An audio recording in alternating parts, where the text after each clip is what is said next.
Hello, and welcome to Burns in Translation, the web series that presents the poetry of Burns in all new English translation. I refer, of course, to Robert Burns, Rabbie, Big Rab, the great Scotch bard, the ploughman poet, Scotland's favourite son, the well-raj agitator, Bonny Boy Biro, Mr. Unit and Local Pops, to grasp but a few of his innumerable handles. This week, we're translating one of Burns' most famous poems, Is There for Honest Poverty, or, as it is more commonly known, A Man's a Man for All That. Penned in 1795, it is a landmark of proto-socialist rhetoric that ranks among Scotland's greatest contributions to progressive political thought. As recent research has revealed, however, it is far from the country's only contribution.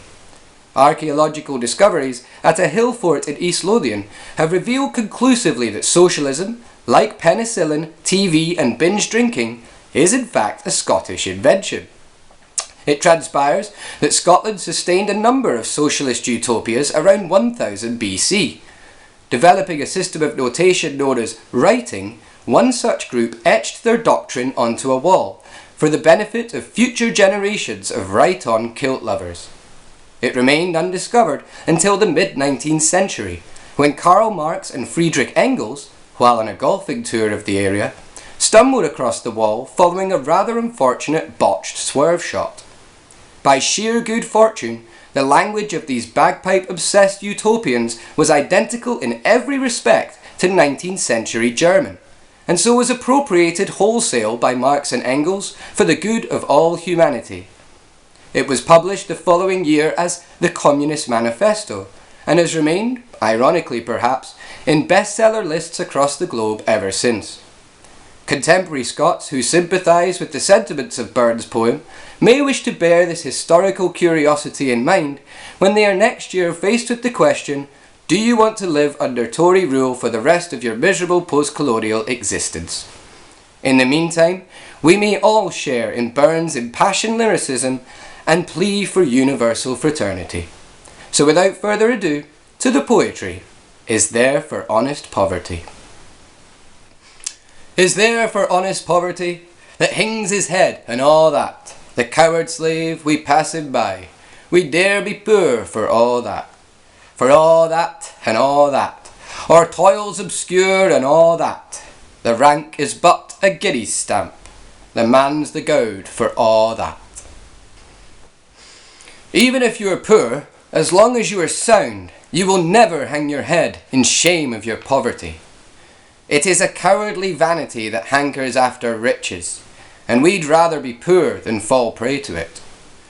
While the realities of life are often harsh, and our labour will never bring us fame or lucre, real value cannot be found in money or objects, but value means simply trying to be sound.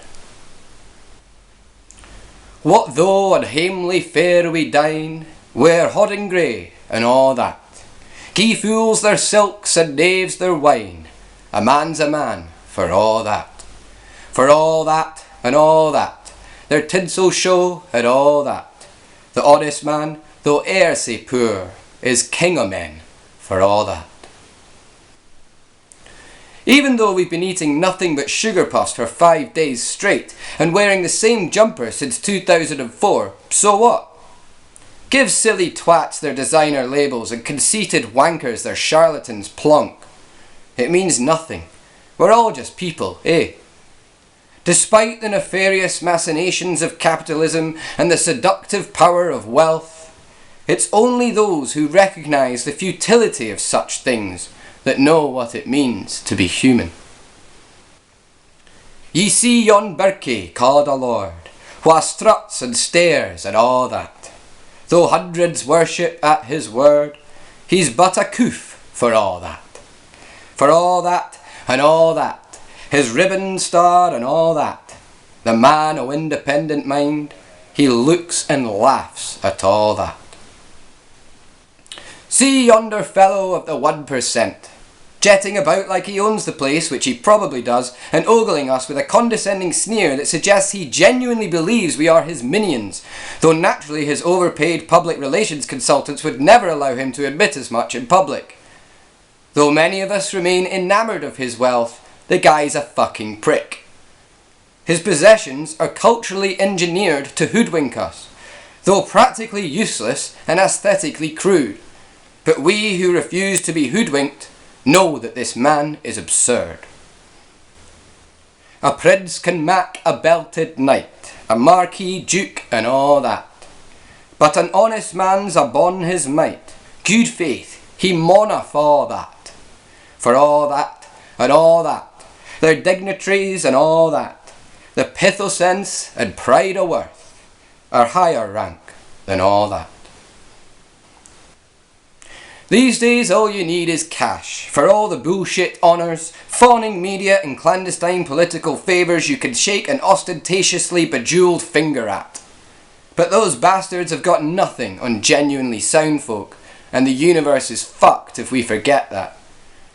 With methods superficial and twisted, the rich and corrupt consolidate their positions, and yet, being as sound as you can possibly be to everyone you meet, is the only noble thing in our whole ill-starred existence.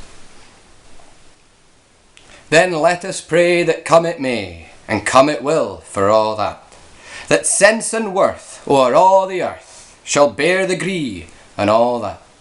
For all that and all that, it's coming yet for all that man to man the world o'er shall brothers be for all that. So let us fervently hope that the day will come, and come one day it surely must, when the people of the world realise that being sound to each other shits on the selfish accumulation of wealth and prestige from a great moral height. While the selfish tell us we are selfish by nature, they would say that, wouldn't they? And they're all fucking wrong. We're human beings, and so we're better than that. And one day in the future, we'll all be sound as fuck. Well, that's all for Birds in Translation this week. I hope you've enjoyed it. Do join us next time when we'll be translating excerpts from Burns' Ode to Whiskey, that oil in the cogs and occasional spanner in the works of Scottish cultural life, entitled Scotch Drink.